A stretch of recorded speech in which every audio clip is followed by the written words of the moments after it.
Hi, I'm Matt Torigian, former Deputy Solicitor General for the province of Ontario, which, as many of you may know, is a non-political role overseeing justice and public safety systems. Prior to that, I served as Chief of Police of the Waterloo Regional Police Services. And currently, I'm a Distinguished Fellow at the Munk School of Global Affairs and Public Policy, working in the Global Justice Lab. I've spent my entire career making evidence-based decisions on complex matters. That's why I agreed to carry out an independent review of We Charity's involvement in the federal government's Canada Student Service Grant Program, commonly referred to as the CSSG.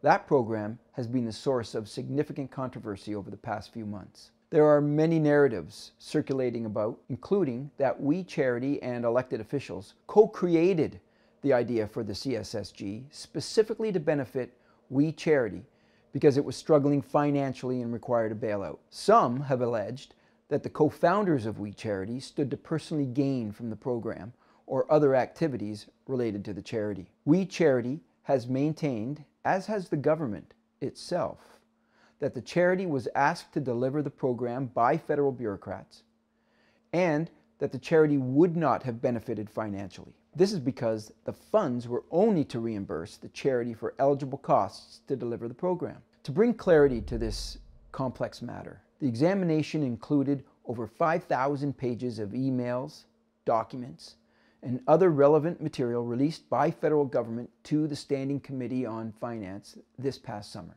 The review also included 360 additional pages of documents that We Charity provided to the Standing Committee. A firm specializing in forensic accounting was also engaged to study the financial matters and to conduct an independent review of We Charity's finances at the time the contribution agreement was awarded, including an examination into the integrity of the We Charity's operations. Based on the analysis of over 5,300 pages of documents and independent reports, the following conclusion is evident. The idea for the Canada Student Service Grant originated with the Government of Canada and not We Charity. The government considered multiple other organizations to administer the program, including Shopify, Volunteer Canada, United Way, among others.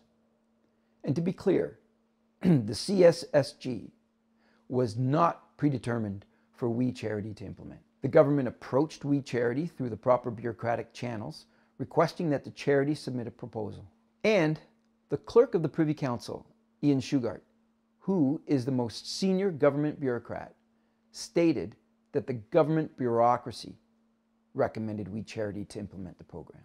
Questions regarding the financial health of the organization and whether it stood to receive any benefits as a result of administering the CSSG were examined by forensic accounting expert Dr. Al Rosen, with support from independent experts at Phrase Forensics. Dr. Rosen is known to be a well-respected specialist in investigative and forensic accounting, having provided expert testimony at the Supreme Court of Canada and the author of numerous publications, including several textbooks on accounting.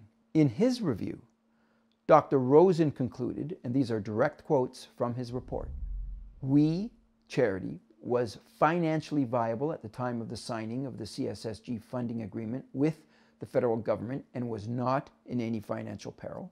Under the CSSG funding agreement, We Charity was eligible for reimbursement of eligible expenditures, but not to receive a profit.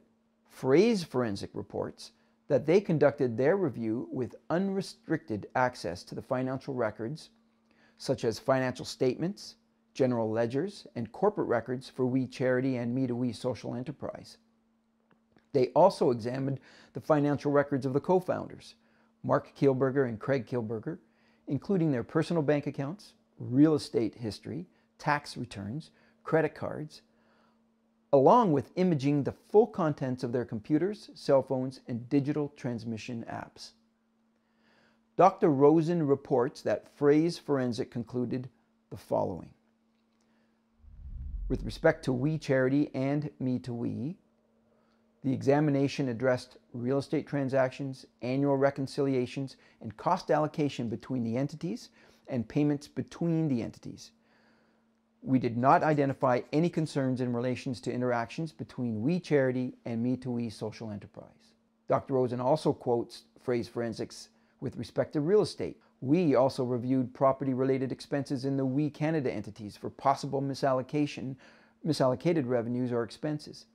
We did not identify any inappropriate dealings between We Canada entities and the Kielburgers in relation to real estate or any financial benefits to the Kielburgers. And with respect to the co-founders, we found no evidence of improper transactions which benefited the Kielburgers personally. So to summarize, these reports and the documents provided conclude that the Government of Canada reached out to We Charity to deliver the CSSG after considering several other options. The appropriate bureaucrats determined We Charity was the best choice. We Charity's finances were stable when the CSSG was awarded, and neither the organization nor its leadership stood to gain financially from administering the program. We Charity, Me to We Social Enterprise, and its leadership in Mark Kielburger and Craig Kielburger operated appropriately and with integrity with respect to financial matters. We have all come to know and expect that solid evidence must be the basis of all decisions. Having spent over 35 years working in policing and justice, I know that requires time and patience. The teams that prepared these reports are nonpartisan, and they have dedicated hundreds of hours over multiple months to determine the facts and to reach their conclusions. Much has been discussed lately regarding incomplete, attention-grabbing headlines causing a rush to judgment. For those looking for more detail, I invite you to read the full reports. Dr. Al Rosen has a couple of powerful lines in his report worth reading. What Dr. Rosen states is this: the primary difference between our findings and the assumptions made by the organization's critics is that ours were developed as a result of a detailed investigation into the organization's finances before and since the onset of the pandemic. Conversely, the allegations and narrative asserted by critics often appear to be largely based on conjecture and have not been substantiated in any convincing way by documentation or other evidence.